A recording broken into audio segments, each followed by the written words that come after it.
시상 저희들이 예배를 다 마무리할 때 그 목회자가 축도하게 되죠, 그렇죠? 축복 기도문을 목회자가 이제 하게 되어지는데 실상 그 축도의 원형은 여기에 있습니다. 저희들이 일상적으로 사용하는 것은 고린도후서 13장 13절에 있는 내용입니다. 거기 이제 성부와 성자와 성령의 이름이 다 나와 있으니까 우리가 성자 예수님의 그 은혜, 또 성부 하나님의 그 사랑, 성령 하나님의 교제케 하시는 그 은혜 역사에 대해서 우리가 함께 이 복을 비는데, 실상은 지금 우리가 함께 봉독했던 이 말씀, 그 아론과 그의 아들들, 그 제사장이 축복하는 것은 사람이 하는 것이죠, 그렇죠? 이렇게 복을 빌면, 그러면 이제 하나님께서 그 복 받을 만한 짓을 하면 이제 복을 주시는 거예요. 빈다고 주시는 것이 아닙니다. 그 앞에 다 전제가 있는 것이죠.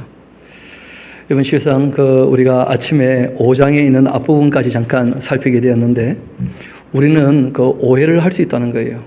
하나님 우리와 함께 하시니까 우리를 지켜주실 것이다. 근데 하나님께서는 그렇게 하신 게 아니고, 내가 이제 너희들을 신앙 공동체로 불렀다고 한다면 그 신앙 공동체를 깨끗하게 하라는 거예요. 깨끗하게. 그 신앙 공동체가 더러워지면 내가 오히려 함께하지 못하고 떠날 수밖에 없다. 그렇게 말씀하셔요. 하나님을 따르기 위한 사람들이 하나님의 뜻을 따르지 않고 그 말씀에 순종하지 않으면 그것이 하나님을 사랑하지 않는 것이거든요. 하나님께서 사랑받지 못하면 함께할 수 없다는 거예요. 그래서 떠나시는 것이거든요. 그래서 너희의 그 진영을 더럽게 하지 말고 깨끗하게 하라. 그렇게 말씀하신 거예요. 그러니까 우리가 이 신앙 공동체, 또 이 사회 공동체도 다 마찬가지인데, 우리가 깨끗하게 하려고 힘쓰고 애쓰는 것이 하나님의 뜻을 따르는 것이지, 우리가 주님 이름으로 그냥 외치고 기도하고 노래하고 하면 하나님 우리를 도울 것이다. 그는 미신만도 못한 거예요. 너무 무례한 것이고, 하나님이 어떤 분인지를 전혀 몰라서 그렇게 주장하는 것이죠. 성경은 한 번도 그렇게 얘기한 적이 없다는 것입니다. 오늘 아침에 이어서 우리가 5장 11절부터 보겠습니다만은, 우리 먼저 조금 뒤로 한번 갔다가 봅시다. 어디로 가느냐면 8장 우리 26절 같이 한번 가봅시다. 3장에 이제 아론의 집안 사람들과 함께 레위에 대한 이야기를 쭉 하고 있는데, 레위 지파 사람들에 대한 이야기를 우리 8장 26절 보면 이렇게 되어 있죠. 그 형제와 함께 회막에서 돕는 직무를 지킬 것이고 일하지 아니할 것이라. 너는 레위인의 직무에 대하여 이같이 말을 하라 하고 말씀하신 거예요. 그러니까 실상 이 3장부터 시작해서 이 8장 26절까지가 한 단락이 되어지는 것입니다. 그래서 오늘 그 3장부터 시작을 했으니까 그 마무리를 해야 되지 않겠는가. 그래서 오늘은 그 8장 26절까지 그 얘기를 같이 나누고자 합니다. 5장 우리 11절로 이제 가게 되겠습니다. 우리 민수기 5장 11절 말씀부터 차근차근 보게 될 텐데, 그 내용을 보면 참 죄송한데 그 여성분들은 좀 기분이 나쁠 수 있을 거예요. 너무 남자 중심으로 기록해 놓고 있거든요. 제가 봐도 좀 기분이 안 좋을 만큼 너무 남자 위주로 기록을 하고 있다는 거예요. 근데 그럴 수밖에 없는 것은 그 당시 정황을 우리가 인식을 해야 됩니다. 3,500년 전 애굽에서 이스라엘 백성들이 나오게 되었을 때 그 당시 이 시대적인 정황을 우리가 인식하지 못하면 읽을 때 기분 나빠지는 것이죠. 그래서 진리를 우리가 경험하거나 접근을 할 때 절대 불변의 진리가 있습니다. 이 땅에서도 통하고 하나님 나라에서도 여전히 그렇게 해야 되는 그 진리가 있다는 거예요. 믿음과 소망과 사랑, 이 세 가지는 항상 있을 것인데 그 중에 제일은 사랑이라. 이런 것들은 여기서나 거기서나 영원히 변치 않는 진리거든요. 그럼 반면에 생명에 대한 윤리라고 하는 것은 생명 있을 동안만 필요한 것이죠. 그 생명 윤리도 알고 보면 절대적인 진리는 아니었다는 거예요. 마찬가지죠. 가정 윤리라고 하는 것도 영원한 것입니까? 이 땅에만 있는 것입니까? 이 땅에서만. 또 사회 윤리도 마찬가지겠죠. 하나님이 통치하시게 되면 사회 윤리도 임시적인 것이죠, 그렇죠? 또 우리가 한 걸음 더 나아가서 그 시간과 공간 때문에 달라지게 되어지는 문화적 윤리도 있다는 거예요. 문화적인 윤리도. 그래서 이 5장 11절에 나오는 내용들은 그런 정도로 우리가 인식하면 크게 어렵지 않게 내용을 정리하게 될 것입니다. 그러나 거기에 흐르고 있는 그 의미는 너무나 명확해요. 지금 우리가 이 레위 사람을 중심으로 하나님께서 무슨 얘기를 하고 계시느냐 하면 이스라엘이라고 하는 이 신앙 공동체가 어떻게 하나님 앞에 온전히 설 수 있는가, 여기에 대해서 이제 레위 사람들이 교육을 해야 되기 때문에 레위 사람들에게 좀 더 방점을 찍고 말씀을 하십니다만은 실상은 그 신앙 공동체라고 할 수 있죠. 그렇죠? 여러분 옛날에 공동체 훈련 이런 거 혹시 들어보셨습니까? 저도 처음에 이 88학번인데 꿈나무 학번이죠. 그때 올림픽이 있었으니까 지금도 꿈나무입니다. 지금도. 그때 이제 학교 올라갔더니 뭐 공동체 훈련 이래가지고 저희들은 MT 갔을 때 김밥 말이하고 뭐 별별 걸 다 있어요. 어깨동무하고 앉았다 일어났다. 돌이켜 생각해보면 신학생들이 그 무슨 짓을 했는지 모르겠어요. 근데 그렇게 한번 땀을 흘리고 부대 끼면 더 가까워지는 그런 것도 경험하게 되어지죠. 그런데 언제부턴가 이 공동체라는 말이 점점점 사라지고 개인의 행복이 진정한 가치인 것처럼 그렇게 이제 얘기가 되는 그런 시대가 된 것 같아요. 그럼 우리가 다시 공동체에 대한 그리고 공동체 훈련에 대한 그런 가치를 좀 다시 생각해 봐야 되지 않겠는가. 우리가 하나가 혼자 살 수는 없거든요. 여러분 사랑은 혼자 되는 게 아닙니다. 함께 해야만 사랑이 이루어지는 것이니까. 그래서 공동체는 중요한 것이죠. 공동체의 제일 중요한 게 뭐냐 하면 함께 더불어 살아갈 때 평화를 만들려고 애를 쓰라는 거예요. 그래서 히브리서 기자도 그 평화를 만들지 못하고 거룩한 삶이 없다면 그러면 하나님 나라는 없는 것이다 너희들에게. 그렇게 말씀하실 정도로 그 평화라는 것이 굉장히 중요한 가치거든요. 그 평화를 누리려면 잘 아시는 것처럼 공의와 정의가 충족이 돼야 될 뿐 아니라 또 한 가지가 더 있어요. 그게 뭐냐면 서로 간에 신뢰를 해야 된다는 거예요. 서로 간에. 사람이 의심이 생길 수가 있다는 거예요. 여러분 죄를 지은 게 확인되었다면 벌하면 되지 않습니까? 그런데 문제는 죄를 지었는지 안 지었는지 모르는데 의심이 드는 거예요. 의심이. 그 의심이 들면 관계가 점점점 멀어지게 되어지고 깨어지게 되어지고 오해가 많아지게 되어지고 그러면 이제 평화가 다 사라지고 마는 거예요.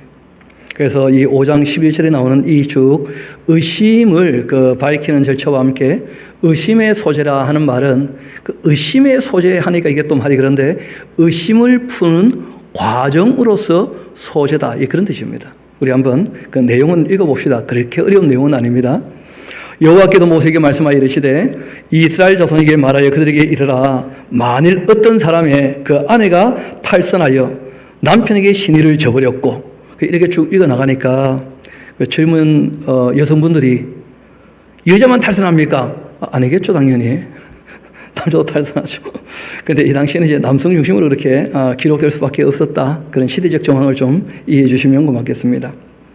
한 남자가 그 여자와 동침을 했는데 그러나 그 남편의 눈에 숨겨 드러나지 아니했고 또 그 여자의 그 더러워진 일에 증인도 없고 그가 잡히지도 아니하였어도 그 남편이 뭐가 생길 수 있다는 거예요? 의심이. 왜냐하면 사람이 눈치라는 게 있어요. 눈치라는 게. 그래서 묘한 기류가 흐른다 뭐 그런 얘기하지 않습니까? 특별히 이때는 또 대부분 다 어떤 생활을 하고 있습니까? 그 천막에서 캠핑 생활을 하고 있으니까 마음 들뜨기도 쉽고 그래서 이런저런 문제가 많이 생겼던 모양이기도 하고요. 또 실제로는 아무런 증거도 없는데 그 남자가 의심이 생기는 거죠. 왜냐하면 이 여자가 딴 텐트에 있는 오빠 보는 눈이 심상치 않다 뭐 이럴 수 있잖아요. 그런 이제 일들이 벌어지게 되어지면 이걸 내버려 둘 수 있는가? 그럴 수는 없다는 거예요. 그래서 이제 그 의심에 대하여 푸는 절차를 얘기하는 거예요. 정말 의심한 것대로 그 악을 행했다면 그 악한 대로 벌하는 것이고 당연히. 그리고 실제로 그 개인한 오해를 하고 의심을 했다면 그 의심을 풀면 그럼 끝나는 것이죠. 누군가는 거기에 대한 방점을 찍어줘야 되거든요. 이어봅시다. 14절 그 남편이 의심이 생겨 그 아내를 의심하였는데 그의 아내가 더럽혀졌거나 또는 그 남편이 의심이 생겨 그 아내를 의심하였으나 그 아내가 더럽혀지지 아니하였든지 그 증거가 없으니까 확인할 길이 없는 것이죠. 그렇다면 그 아내를 데리고 제사장이로 가서 그를 위하여 이 보리가루 10분의 1 에바를 헌물로 드리되 그것에 기름도 붓지 말고 유황도 두지 말라. 이것이 의심의 소재이다. 그 죄악을 기억나게 하는 기억의 소재이기도 하다. 왜냐하면 이 소재의 재물을 태워가지고 그 잿가루 가지고 그리고 또 이 여자가 제사장이 그 저주의 글을 쓰거든요. 이걸 또 태워가지고 그 죄를 가지고 하는 일이 있으니까 그래서 죄를 기억나게 하는 소재이고 그리고 의심의 소재이기도 하다 하고 이제 말씀하십니다. 16절 이어봅시다. 어떻게 하느냐 하면 제사장은 그 여인을 가까이 오게 해서 여호와 앞에 세우고는 토 위에 거룩한 물을 담고 아마 물두멍에 있는 물을 일로 옮겨 놨는 모양이에요. 그렇죠? 거룩한 물이라 하는 거 보면 구별된 물이니까 성막 바닥에 그 티끌을 취하여 물에다 집어넣고 그리고 이제 여인을 여호와 앞에 세우고는 그 머리를 풀게 하고 기억나게 하는 그 소재물 곧 이 의심의 소재물을 그의 두 손에 두고서 제사장은 저주가 되게 할 그 쓴물을 자기 손에 들고서 여인에게 맹세하게 하라는 거예요. 그에게 이르기를 너가 너의 남편을 두고 탈선하여 다른 남자와 동침하여 더럽힌 일이 없다면 그러면 저주가 되게 하는 이 쓴물의 해독을 면할 것이다. 잠깐만요. 쓴물의 해독을 면하면 그럼 어떻게 되는 거예요? 그 분위기 조금 이상하다는 거 아시겠죠? 독으로 말미암아 해롭게 되는 것이 면제될 것이다. 뭐 그런 뜻이겠죠. 한자가 저희들이 익숙하지 않은 표현이라서 그런 것인데. 그러나 내가 너의 남편을 두고 탈선해서 실제로 몸을 더럽혀서 내 남편 아니나 사람과 동침하였으면 제사장은 그 여인에게 저주의 맹세를 하게 하고 그 여인에게 말할지니라. 여호와께서 내 넓적다리가 말라버리고 내 배가 부어서 너가 너의 백성 중에 저주거리 맹세거리가 되게 하실지라. 이 저주가 되게 하는 이 물이 너의 창자에 들어가서 내 배를 붓게 하고 너의 넓적다리를 마르게 하리라. 그렇게 할 것이고 여인은 그 말에 아멘 아멘 그렇게 하라 하고 말씀하신 거예요. 지금 보면 좀 유치해 보이는 그런 면도 없지 않아 있지 않습니까? 왜냐하면 이 당시에는 신학이 발달한 시대도 아니었고 하나님에 대하여 지금 우리가 아는 것처럼 알지 못했던 그런 시대예요. 말 그대로 많은 우상들 가운데에서 하나님께서 스스로 있다, 전능한 존재다 정도를 그들에게 계시하셨고 그리고 난 다음에 하나님께서 지금 불기둥, 구름기둥으로 함께 하시는 그리고 이제 일전이었지만 얼마 전에는 또 음성으로 그들에게 십계명을 말씀하셨던 그런 시대거든요. 그런 시기이기 때문에 이런 말씀은 그들에게 굉장한 무게가 있었을 겁니다. 쉽게 말하면 이런 것이죠. 산청에 있는 어르신 얘기예요. 노 목사님, 늙은 목사님. 저는 어릴 때 뭐 그런 경험을 특별히 한 적은 없는데 본인 8살 때 그 얘기를 하시더라고요. 그 동네에 아주 손버릇이 나쁜 자매가 있었답니다, 둘이. 그런데 자꾸 동네에 이제 이것저것 물건이 없어지니까 한 45가 같이 살았다는데 그때 이제 촌장님이 큰 항아리 하나에다가 무 있잖아요, 무를 깎아가지고는 바람든 무였던 모양인데 그 무를 물에 띄워가지고 그 무를 움푹 파서는 거기다가 산초 기름을 붓고 심지를 하나 돋아가지고는 불을 켜더라는 거예요. 그 항아리에 물을 붓고 그러면 이제 물 위에 촛불 하나가 둥둥 떠 있는 거 아닙니까, 그렇죠? 그러고 난 다음에 이제 모든 마을 사람들 다 불러내가지고는 뭐라고 하셨느냐 하면 보름 달이 뜨게 될 때 8살짜리 남자아이들은 신기가 있다는 거예요. 그래가지고 얘가 보름달이 뜨게 될 때 그때 이 항아리를 보면 도둑놈 얼굴이 어른어른 나타날 거라는 거예요. 그런데 마침 그때 노 목사님하고 한 명이 더 있었답니다. 그 말이 8살짜리가 둘이었다는 거예요. 본인이 이제 신기가 있는 소년으로 붙잡혀가지고 그 앞에 섰다는 거예요. 그리고 뭐 잘 아시는 것처럼 보름달 뭐 보이겠습니까? 전혀 그런 게 아니죠. 그런데 아마 그 동네에 그 지에 있는 어른들이 이 8살짜리 아이들한테 누가 접근해서 어떻게 행동하는지, 갑자기 안 사주던 과자를 사준다든지 뭘 선물을 한다든지 뇌물을 먹인다든지, 그럼 다 문제가 있는 거 아니겠어요? 그렇죠? 뭐 그렇게 어떻게 잘 정리가 되었는지, 그런 일이 있고 난 다음부터는 그 동네에서 더 이상 그 손버릇 나쁜 자매들이 더 이상 남의 물건을 훔치지 않게 되었다. 뭐 그런 얘기 하시더라고요. 그럴 수 있겠다 싶어요. 뭐 저는 뭐 좀 다른 기억입니다만은 그 샤브 펜슬 잃어버린 그 초등학교 2학년 때 그런 일이 있었는데, 선생님이 대야 떠놓고 집어넣으면 그러면 훔쳐간 사람은 안에서 확 잡아 당길 거니까 뭐. 근데 초등학교 2학년 때는 그것도 믿어지더라고. 참. 그 사람이 그 수준이 안 되면 별걸 다 믿는 거예요. 그래서 수준 맞춰 또 얘기하는 부분이 없지 않아 있는 것이죠. 그래서 이런 내용들이 실제로 그렇게 되었는지 그렇지 않은지는 모르겠습니다만은 그 사건으로서는 한 번도 기록되어 있지 않아요. 그러나 그 내용에 흐르는 본질은 뭐냐면, 의심을 하게 되어지면 공동체는 함께 할 수 없다는 거예요. 그럼 부부간에도 마찬가지고. 좀 더 이어봅시다. 23절. 그 제사장이 저주의 말을 두루마리에 써서 그 글자를 그 쓴물에다가 빨아 넣고, 그리고 여자에게 그 저주가 되게 하는 쓴물을 마시게 할지니 그 저주가 되는 물이 그 속에 들어가서 쓸 거다.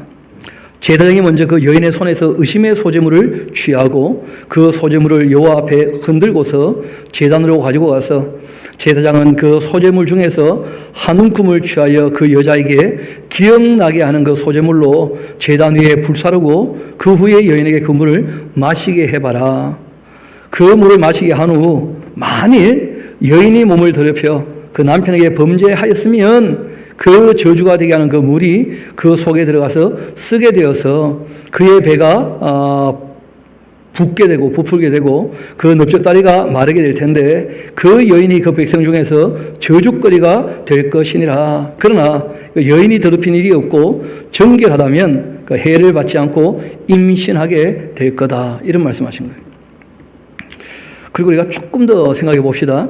여러분, 실제로 하나님께서 벌하시는 거라면 그러면 의심을 푸는 소지라는 것이 굳이 필요하겠습니까? 필요하지 않겠습니까?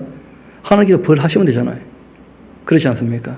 하나님께서 그런 식으로 개입은 안 하시는 것 같아요, 보니까. 그래서 이런 절차를 만들어가지고 그 당시 그 수준에 있는 사람들에게는 이 말씀이 굉장히 무게가 있으니까 여성이 스스로 죄가 있을 때 이 과정 가운데 그 죄가 드러날 수 있도록, 그렇게 해서 이게 공동체가 벌하도록 그렇게 했는지도 모르겠어요. 그렇게 이제 말씀을 하시고, 이것이 바로 의심의 법이다. 실제로는 의심을 풀기 위한 그 법이다. 그런 뜻이겠죠. 아내가 그 남편을 두고 탈선하여 더럽힌 때나, 또는 그 남편이 의심이 생겨 자기 아내를 의심할 때 그 여인을 여호와 앞에 두고 제사장이 이 법대로 행할 것이라. 남편은 무시할 것이고 여인은 죄가 있으면 당하게 될 것이다. 요즘에는 무시하지 않습니다. 적어놓으세요. 무고죄가 있다. 죄 없는 사람을 괜히 의심하면 그것도 죄가 될 수 있다는 거예요. 실제로는 한 걸음 더 나가게 된 것이죠. 의심을 하지 않도록 애를 써라. 증거도 없는데 의심하는 것 자체가 문제가 될 수 있다는 거예요. 지금 훨씬 그런 면에서는 성숙을 한 거죠. 인식적으로. 그래서 그 당시에는 이렇게 그 의심을 해도 남편은 무죄로 그런 시대였던 겁니다. 그 다음 6장 이어봅시다. 여호와께서 모세에게 말씀하여 이르시되 이스라엘 자손에게 전하여 그들에게 이르라. 남자나 여자가 특별한 소원, 곧 이 나실린의 소원을 하고 자기 몸을 구별하여 여호와께 드리려고 하면 하고 이제 나실인 법에 대해서 나오고 있어요. 그 나실인 법은 보면 남자도 나실인이 가능하고요, 여성도 나실인이 가능해요. 그래서 이 나실인은 그 레위 사람은 혈통적으로 레위인 아니겠습니까? 또 제사장은요 혈통적으로 제사장 아닙니까? 나실인은 자신이 어떤 지파 사람이든지 간에 자기 스스로가 그 자원해서 하나님께 자신을 드리는 거예요. 또는 부모가 그 자녀를 하나님께 드릴 수도 있는 것이죠. 성경에 보면 나실인이 몇 사람이 있습니다. 그 아주 유명한 나실인이 있죠. 그 우리가 보통 실패한 나실인 할 때는 삼손 많이 얘기해요. 삼손. 또 우리가 성공한 나실인 얘기할 때는 누구 얘기합니까? 그렇죠. 사무엘 같은 분 얘기하죠. 또 신약에 와서 세례 요한 같은 분도 우리가 뭐로 봅니까? 나실인으로. 그리고 또 바울도 결례를 행했다 이런 거 보면 나실인이었다 이런 거 알 수가 있어요. 여러분 또 잘 아시는 것처럼 바울이 3차 전도 여행을 마치고 난 다음에 예루살렘에 이르게 되었을 때 네 사람이 이제 그 결례를 행하면서 머리를 깎을 때 거기에 대하여 비용을 드렸다는 내용들이 나와요. 그러니까 사람들이 종종 나실인으로 자신들을 바쳤던 모양인데 어떤 명절이 있을 때마다 그런데 실제로 하나님께서 쓰실 만한 인물로서 나실인은 그리 많지 않았던 모양이에요. 역사 가운데서도 손에 꼽을 정도가 아니고 거의 없죠. 거의 없어요. 또 어떤 분은 그 예수님도 나실인 아니겠는가 그런 말씀하시는데 예수님은 포도주를 드셨습니다. 그러니까 좀 다른 거예요. 예수님은 나실인 아니래도 하나님의 아들 하나님이신데 사람이 되신 하나님이시니까 전혀 별개의 문제가 될 겁니다. 문제는 이제 그 하나님을 자기 스스로가 자신을 들여 섬긴다고 할 때 그 내용도 두 가지가 있어요. 하나는 뭐냐면 조건을 걸어서 자신을 드리는 사람들이 있어요. 서원해서 나실인이 되는 것이죠. 또 한 가지는 조건을 걸지 않고 하나님을 사랑해서 자신을 온전히 드리는 사람도 있다는 거예요. 하나님께서 드려진 사람을 통해서 이제 일을 하시는 거예요. 우리가 다음에 사무엘 그 상세에도 보게 되겠습니다만은 그 한나라고 하는 여인이 하나님 앞에 기한을 정하지도 않고 뭐라고 합니까? 나에게 아이를 주시면 내가 일평생 하나님께 드리겠습니다.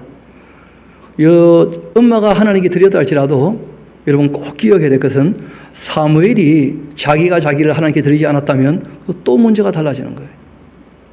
여러분 엄마가 드렸다고 해서 정말 드려지느냐? 그렇게만 되는 게 아니거든요. 자신도 자기를 하나님께 드려야 되는 거예요. 그래서 엄마는 서원을 했고 아마 사무엘은 자원하지 않았겠는가 그렇게 볼 수 있는 것이죠.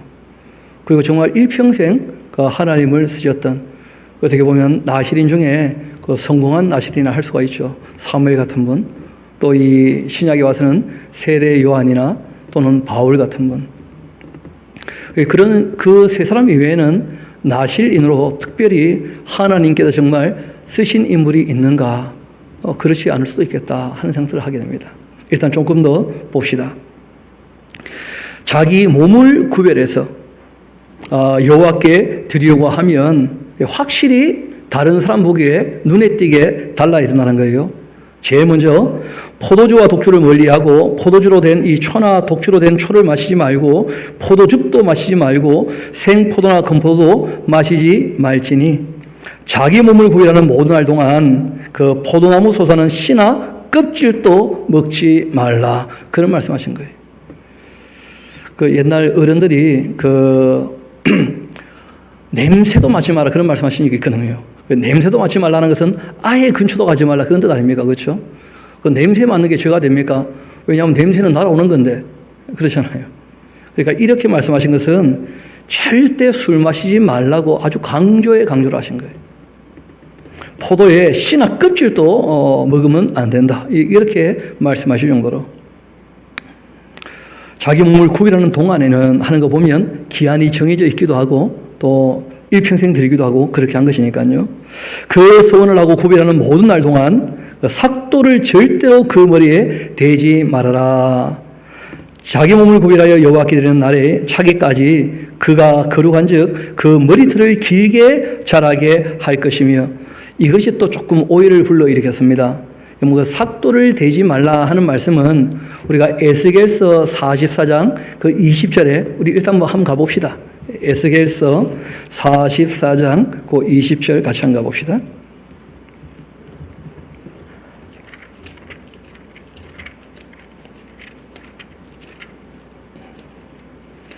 이 머리에 삭도를 내지 말라 하는 그 내용이 에스겔서 44장 20절 정도에 기록되어 있습니다.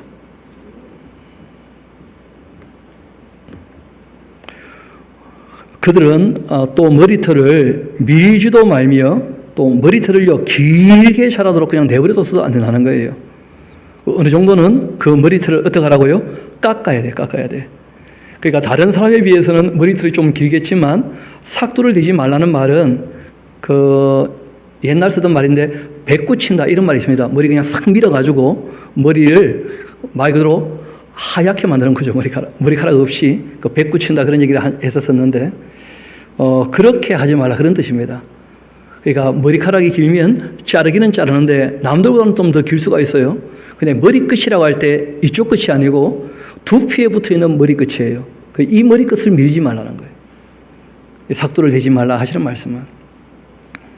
다시 우리 본문으로 돌아옵시다. 그 삭도를 절대로 그 머리에 대지 말 것이라. 자기 몸을 구별하여 여호와께 드리는 날이 차기까지 그는 거룩한즉 그 머리털을 길게 자라게 하라. 자기의 몸을 구별하여 여호와께 드리는 모든 날 동안 시체를 가까이 하지 말아야 한다. 그의 부모 형제 자매가 죽은 때라도 그로 말미암아 몸을 더럽히지 말 것이다.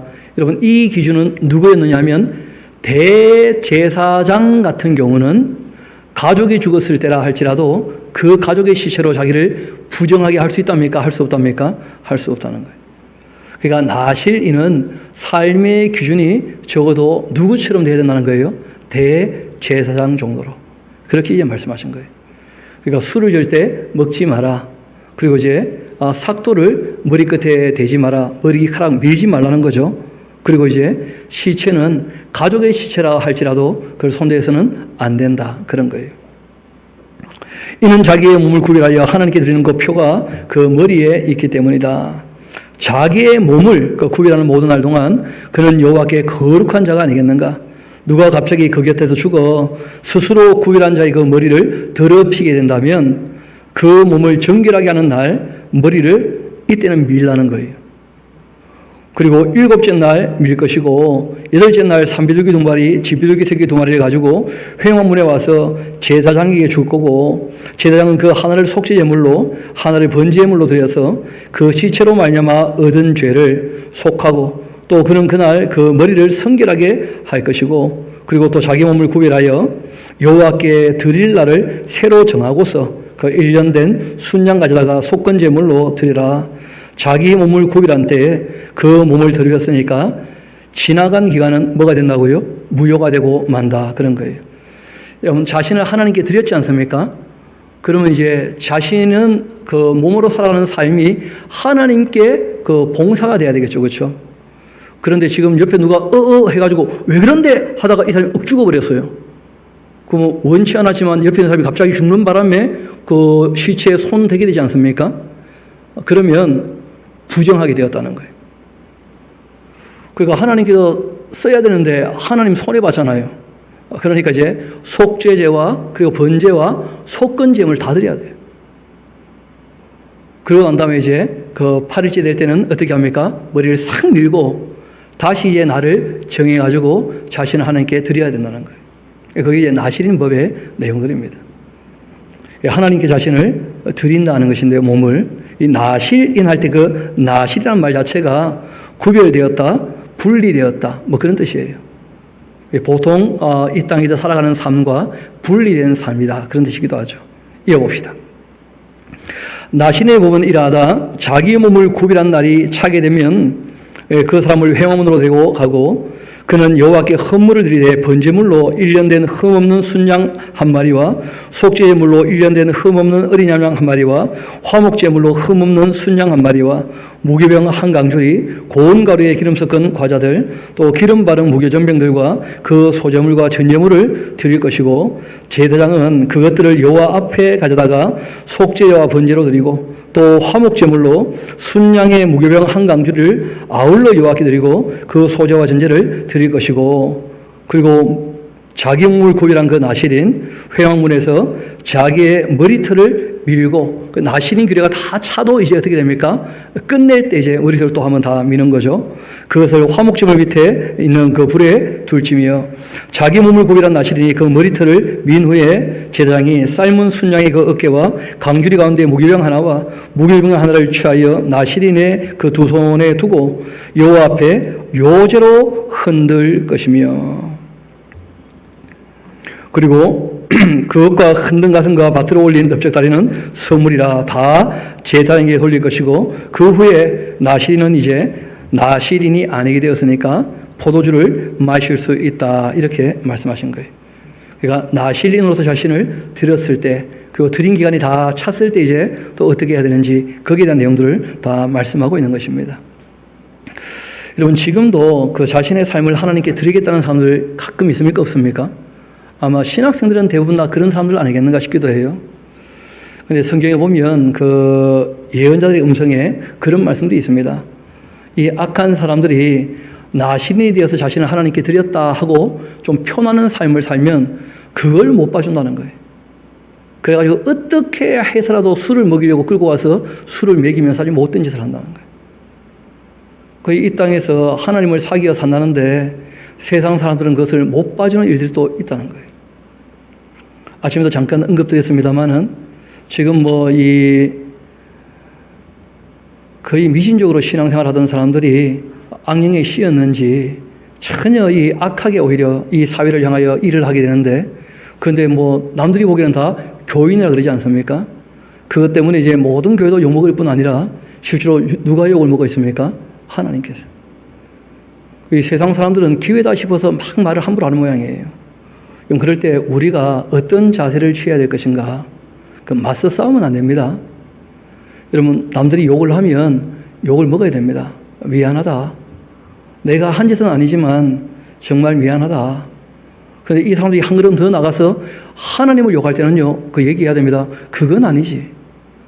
사람이 잘못한 것을 가지고 하나님께 대하여 함부로 말하는 것은 그 너도 아주 잘못된 것이다. 그 얘기를 해줘야 돼요.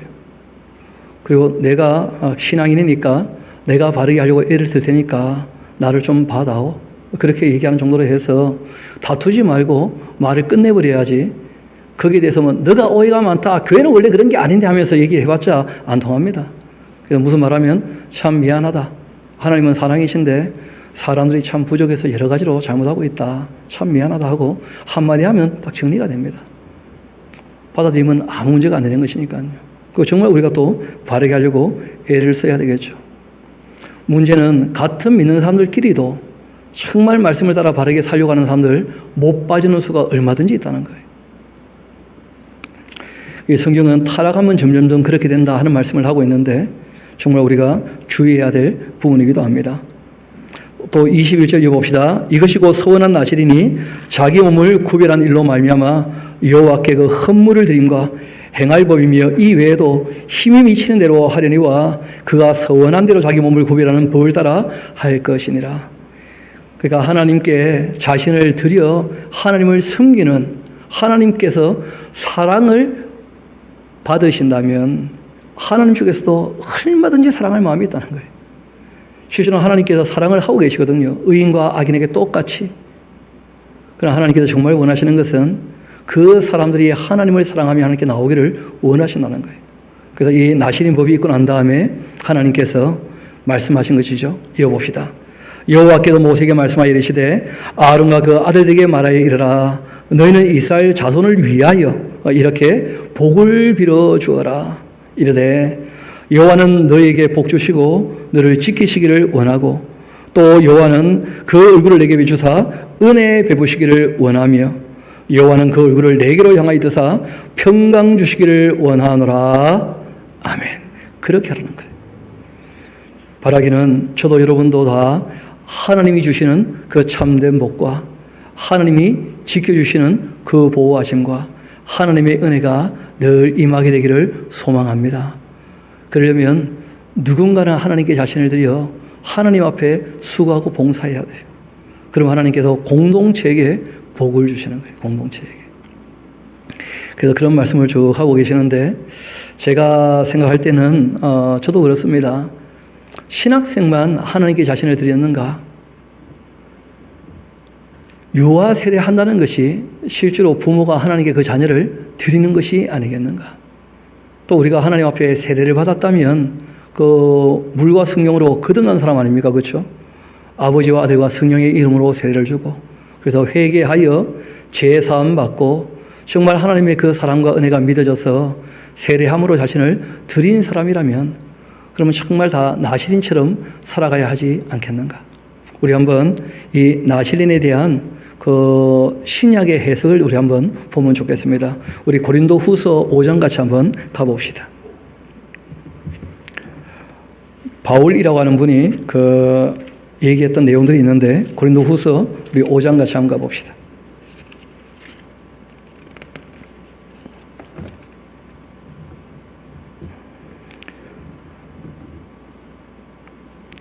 제가 11절부터 한번 차근차근 읽어드릴 테니까 잘 들어보시면 좋겠습니다. 고린도 후서 5장 11절 우리는 주님의 그 두려우심을 알기 때문에 사람들을 권면한다. 우리가 하나님 앞에 알려졌으니 또 너희의 양심에도 알려지기를 바라고 있다.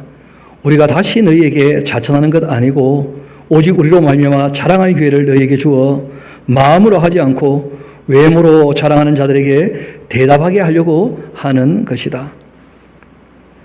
만약 우리가 미쳤다 할지라도 하나님을 위한 것이고 정신이 온전하다면 너희를 위한 것 아니겠는가? 그리스도의 그 사랑이 우리를 강력하게 구원하셔서 우리가 이 일을 하는 것인데 우리가 생각한데 한 사람이 모든 사람을 대신하여 죽었으니까 이제는 모든 사람이 죽은 것이다. 그가 모든 사람을 대신하여 죽으심은 이제는 살아있는 자들로 하여금 다시는 그들 자신을 위하여 살지 않고 오직 그들을 대신하여 죽었다가 다시 살아나신 이를 위하여 살게 하려고 하신 것 아니겠는가? 그러므로 우리가 이제부터는 어떤 사람도 육신을 따라 알지 아니하노라. 무슨 말입니까? 이 사람이 자기를 위해 사는 사람인지 하나님께 드려진 사람인지 그렇게 사람을 구별해야지 외모를 가지고는 알 수 없다는 거예요. 이제 더 이상 우리는 이 외모를 가지고 사람을 알지 않기로 했다는 거예요. 그 사람이 하나님께 드려진 사람인가 그렇지 않은가 이렇게 구별하기로 했다는 거예요. 우리가 이제부터는 어떤 사람도 육신을 따라 알지 아니하노라. 비록 우리가 그리스도도 육신을 따라 알고 있었지만은 그러나 이제부터는 그같이 알지 아니하노라. 그런즉 어떤 즉입니까? 하나님을 위하여 살기로 했다면 그런즉 하는 얘기죠. 누구든지 그리스도 안에 있으면 새로운 피조물이라. 이전 것은 지나갔으니 보라 새 것이 되었도다. 그렇게 말씀하신 거예요. 그래서 하나님께 자신을 드린다 하는 것이 굉장히 중요한 신앙의 그 자세이기도 하고 과정이기도 하다는 것입니다. 조금 더 이어봅시다. 하나님께 드려서 뭘 할 것인가? 모든 것이 하나님께로부터 났으며 그가 그리스도로 말미암아 우리를 자기와 화목하게 하시고 또 우리에게 화목하게 하는 그 직분을 주신 것 아닌가? 곧 하나님께서 그리스도 안에 계셔서 세상을 자기와 화목하게 하시며 그들의 그 죄를 그들에게 돌리지 아니하시고 화목하게 하는 그 말씀을 우리에게 부탁하셨다. 잘 아시는 것처럼 레위인들에게 레위기 하나님과 화목케 하는 말씀을 부탁하셨고 실제로 차원하여 하나님께 자신을 드렸던 나실인들이 하나님 앞에서 마치 제사장처럼 제사를 관장하지는 않지만 하나님과 이스라엘 백성을 화목케 하도록 그렇게 봉사하는 일을 한다는 거예요. 그렇다고 한다면 하나님께 드리신 저도 여러분도 정말 하나님과 이 세상이 화목할 수 있도록 우리가 주님의 일꾼들이 되어서 봉사할 수 있게 되기를 소망합니다. 그것이 지금 우리가 나실인에 대한 의미로 이해할 수 있는 것이죠. 다시 본문의 말씀으로 돌아옵시다. 이제 이 레위인들과 제사장들이 일을 하게 될 때 기억나실 거예요. 그 게르손, 고핫, 무라리 이런 사람들이 그 성막과 이 성물과 또 그 뜰에 둘린 그 장막들 이런 거 다 움직여야 되지 않습니까?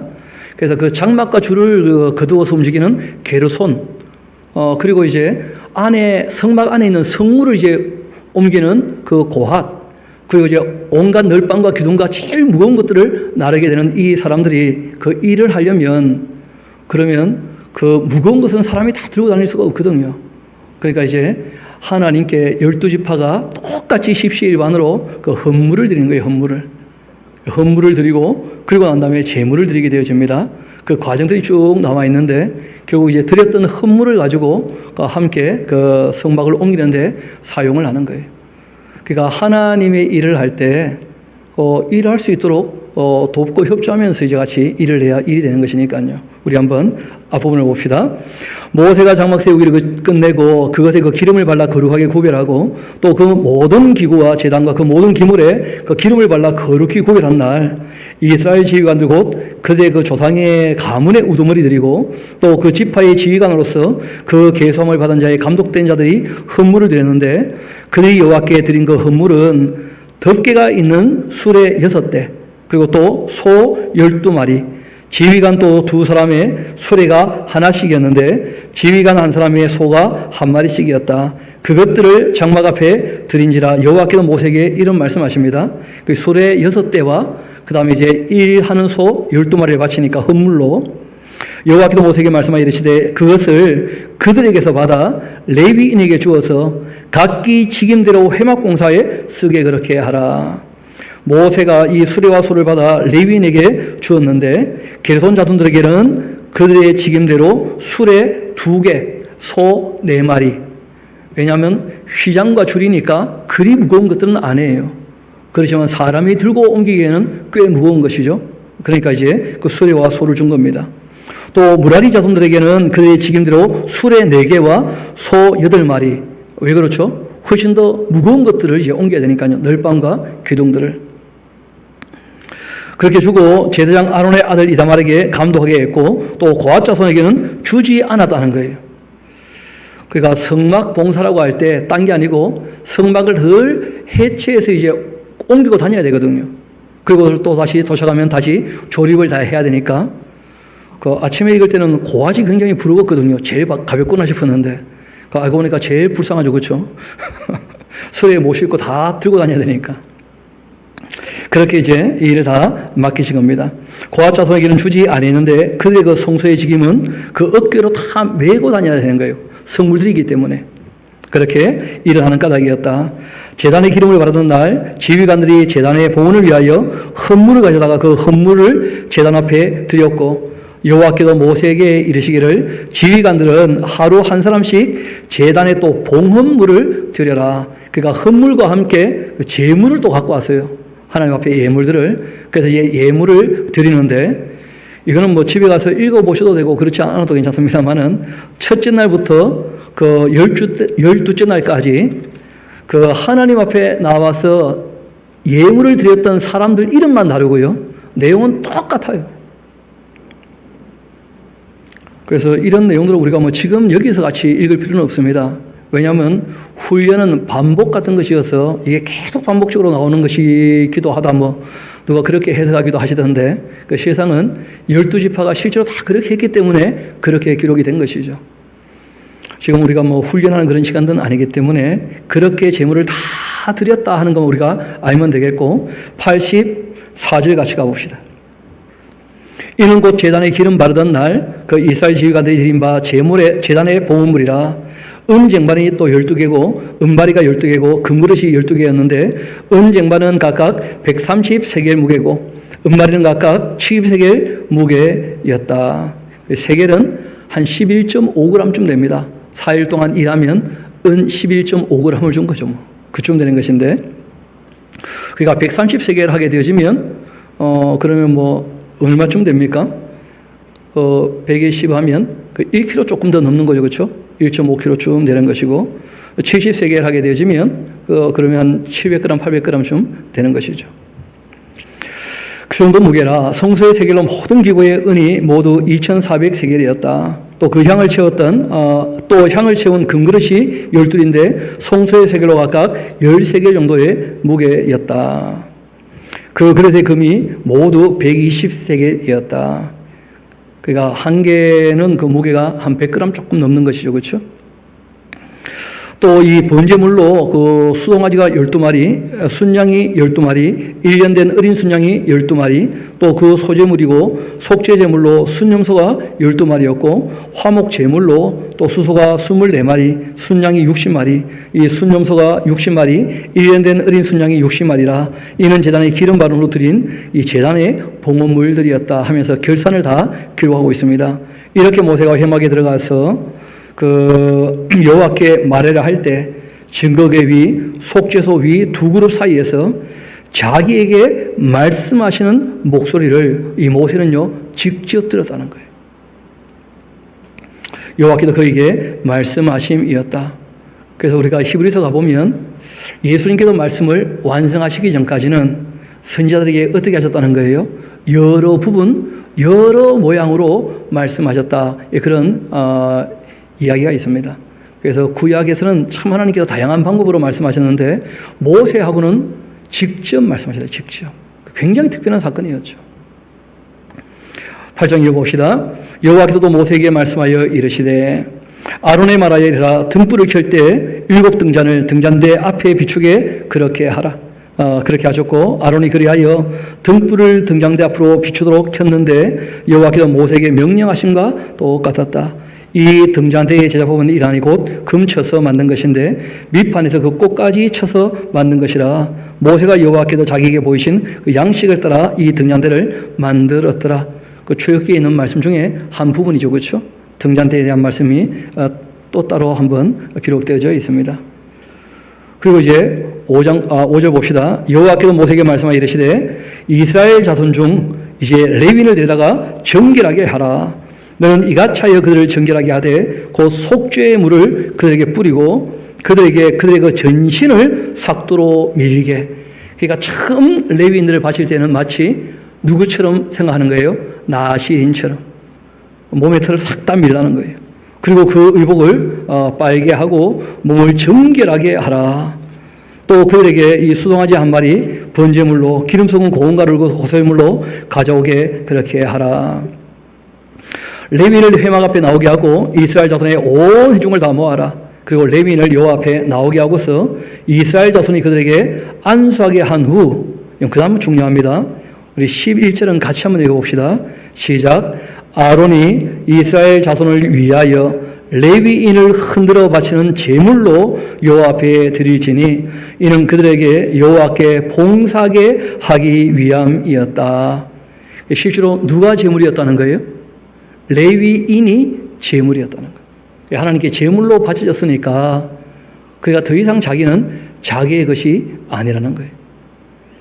그래서 로마서 12장 가게 되어지면 성경이 뭐라고 말씀하시는지 한번 우리 가서 잠깐 보고 옵시다. 우리 로마서 12장. 우리가 알고 보면 다 왕같은 제사장인데 성경에서 지금 우리에게는 무엇을 요구하시는지 우리 로마서 12장 같이 한번 가봅시다. 우리 1절 2절 같이 한번 읽어보시면 좋겠습니다. 잘 아는 말씀일 겁니다. 시작. 그러므로 형제들아 내가 하나님의 모든 자비하심으로 너희를 권하노니 너희의 몸을 하나님이 기뻐하시는 거룩한 산 제물로 드리라. 이것이 너희가 드리는 영적 예배다. 너희는 이 세대를 본받지 말고 오직 마음을 새롭게 함으로써 변화를 받아 하나님의 선하시고 기뻐하시고 온전하신 뜻이 무엇인지를 분별하도록 하라 하고 부탁하신 거예요. 여러분, 이 요제라고 하는 것이 원래는 기쁨을 나타내는 것입니다. 그래서 하나님 앞에 이 요제로 레위인을 드리게 되었을 때 레위인은 이제 하나님께 속한 사람이 되었잖아요. 그렇죠? 하나님의 것인데 누구를 위하여 봉사합니까? 이스라엘 백성들을 위하여 봉사하게 되는 거예요. 그러니까 이스라엘 백성들에게는 너무 고마운 일이죠. 그래서 기쁨의 제물을 바치게 된 것입니다. 그런데 이렇게 하나님께 자기의 몸이 제물로 드렸다는 것이 이제는 무슨 의미가 있는 것인가? 이렇게 성경이 우리에게 말씀하실 때는 이 세대를 본받아 살지 말아야 한다. 그렇게 권하고 계신다는 거예요. 그러면 이 세상은 하나님을 떠나 이 진리를 떠나 사랑을 떠나 너무 자기 욕심만을 위하여 살아가는 쪽으로 흘러가고 있거든요. 그때도 그랬고 지금도 마찬가지입니다. 그래서 성경은 우리에게 부탁하십니다. 하나님께 드려진 사람이라면 정말 그 몸을 구별하여 하나님께 드린 사람이라면 그리스도께서 우리를 위하여 죽으신 것이 확실히 믿어져서 주님께 자신을 정말 드려서 이 땅에서 사는 사람이라면 이 세대를 본받지 말아라. 마음을 새롭게 해서 변화받은 대로 하나님이 선하게 여기시는, 하나님께서 기쁘게 여기시는 하나님 온전하신 것 뜻이 무엇인지, 그러려면 방법은 달리 있는 게 아닙니다. 온전하신 뜻을 알려면 온전하게 다 봐야 돼요.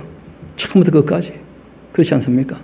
또 우리가 하나님 말씀을 봐야 하나님 뭘 좋아하시는지, 뭘 싫어하시는지, 무엇이 선한지, 무엇이 악한지 그런 게 다 분간이 가기 때문에 우리가 성경을 한 줄도 안 빠지고 다 보려고 하는 거예요. 온전하신 뜻이 무엇인지 우리가 알고 따르기 위해서는 온전하게 봐야죠. 일단 다시 본문으로 돌아와서 그 마지막 부분을 한번 보도록 합시다. 그들이 그렇게 여호와께 봉사하게 하기 위함이었다. 12절 레위인으로 수송아지들의 그 머리에 안수하게 하고 너가 그 하나는 속죄 제물로 하나는 번제물로 여호와께 드려 레위인을 속죄하고 레위인을 아론과 그 아들들 앞에 세워 여호와께 요제로 드려라.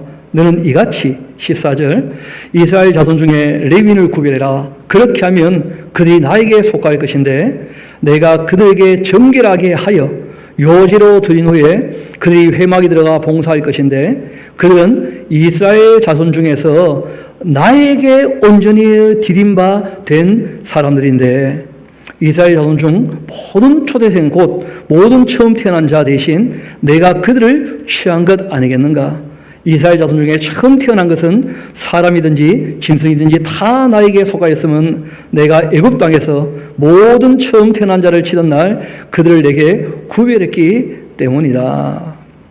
이러므로 내가 이스라엘 자손 중 모든 처음 태어난 자 대신 레위인을 취한 것이다. 그리고 19절 이제 박스를 쳐놓으시면 좋겠는데요. 레위인을 부르신 그 이유와 목적을 여기서 이제 밝히고 있습니다. 실제로 이제 3장부터 18장까지 결론이 이 19절이죠. 내가 이스라엘 자손 중에서 레위인을 취하여 그들을 아론과 그 아들들에게 주어서 그들로 회막에서 이스라엘 자손을 대신해서 원래 이스라엘 자손들이 다 하나님께 봉사해야 되는데 그런데 이제 하나님께서 레위인으로 그 일을 하게 한 것이죠.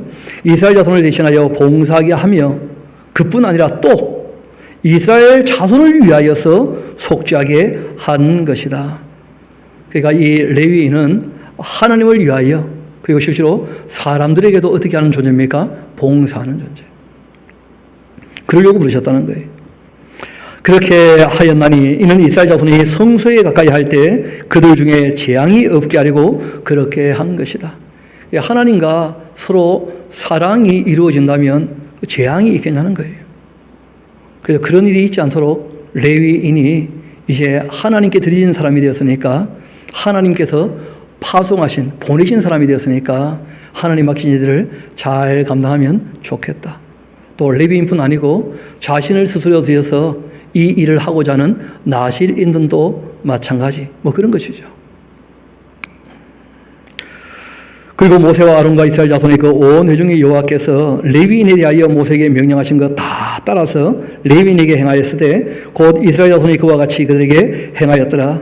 레위인이 이에 죄에서 스스로 깨끗하게 하고 그 옷을 빨매 아론이 그들을 여호와 앞에 요제로 드리고 그가 또 그들을 위하여 속죄하여 정결하게 하였다. 그럼 거기 다시 한번 21절 같이 가봅시다. 레위인이 이에 죄에서 어떻게 했다는 거예요? 스스로 깨끗하게 하고. 그래서 죄에서 떠나고자 힘쓰고 애쓰는 것은 본인 몫입니다. 그때 하나님께서 도와주시는 것이고 죄에 대한 값을 사람이 치르지 못하기 때문에 다 대신 죄를 사해해 주신 것이지 죄를 안 짓게 하시고 그런 분이 아니시라는 거예요. 죄를 안 짓는 것은 스스로 짓지 말아야 돼요. 그래서 스스로 깨끗하게 하라는 거예요. 죄에서 스스로. 그렇게 정결하게 한 후 레위인이 회막에 들어가 아론과 그 아들들 앞에 봉사하니라. 여호와께서 레위인의 일에 대하여 모세에게 명령하게 하신 것 따라서 그와 같이 그들에게 다 행하였더라. 이렇게 여호와께서 모세에게 말씀하여 이르시되 레위인은 이같이 하시니 곧 25세 이상으로 회막에 들어가 복무하고 봉사할 것이고 50세부터는 그 일을 쉬어서 봉사하지 아니할 것이나. 요즘 시대로 이해하면 안 되겠죠, 그렇죠? 요즘은 70까지는 보통 일하시는데 보니까 50세면 저도 그만둬야 되는데 이 당시 그 재물을 잡을 때 그게 굉장히 이제 육체적으로 아주 이 노동이 되기 때문에 30부터 50까지 그렇게 정해 놓으신 거예요. 그런데 실제로 여기 보면 25세 이상으로 그렇게 되어 있죠. 그러니까 25세부터 30살 될 때까지는 수습 기간인 것처럼 보입니다. 5년 동안은 잘 배워서 실제로 이제 30 딱 되어지면 그러면 책임 있게 자기 일을 해야 되는 거예요. 하나님 앞에서. 그래서 50까지 일을 하는 것이죠. 그 일을 쉬어 이제 50세가 넘으면 봉사하지 아니할 것이나 그 형제와 함께 회막에서 돕는 직무를 지킬 것이고 일하지 아니할 것이라. 너는 레위인의 직무에 대하여 이같이 말하라.